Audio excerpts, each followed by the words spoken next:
তিতুলি ছিল ফুটফুটে 4টি বাচ্চার মা। তাদের বাবা মর্গরাজ ছিল পরিবারের রক্ষাকর্তা। মর্গরাজের শরীর ছিল রংবেরঙের, আর তার কণ্ঠস্বর ছিল ভোরের আগমনী সুর। তারা থাকত এক সুন্দর ফুলের বাগানে, যেখানে লাল, হলুদ আর গোলাপি ফুলেরা সারাক্ষণ হাসত।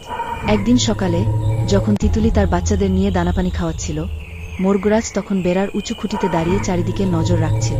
হঠাৎ ঘাসের আড়াল থেকে একটি ধূর্ত শিয়াল বেরিয়ে এল। শিয়ালটির চোখ ছিল মোরগ পরিবারের দিকে। মর্গরাজ শিয়ালটিকে দেখেই পরিস্থিতি বুঝে গেল। সে জানত, যদি সে পালিয়ে যায় তবে শিয়াল অবশ্যই তার দুর্বল বাচ্চাদের ধরে ফেলবে। এক মুহূর্ত দেরি না করে মর্গরাজ বিকট শব্দে ডেকে উঠল এবং বেড়া থেকে সোজাসুজি শিয়ালটির দিকে ঝাঁপিয়ে পড়ল। শিয়ালটি প্রথমে একটু হতভম্ব হলেও সে মর্গরাজের ওপর ঝাঁপিয়ে পড়ল। মর্গরাজ নিজের ডানা ও নখ দিয়ে প্রাণপণ লড়ল, কিন্তু শিকারী শিয়ালের শক্তির কাছে সে বেশি সময় টিকতে পারল না। মর্গরাজ ইচ্ছে করেই নিজেকে শিয়ালের সহজ শিকারে পরিণত করল। শিয়ালটি যখন শিকার মুখে নিয়ে বাগান ছেড়ে চলে গেল, তিতলি তখন বাচ্চাদের বুকে আগলে ধরে ঠায় দাঁড়িয়েছিল।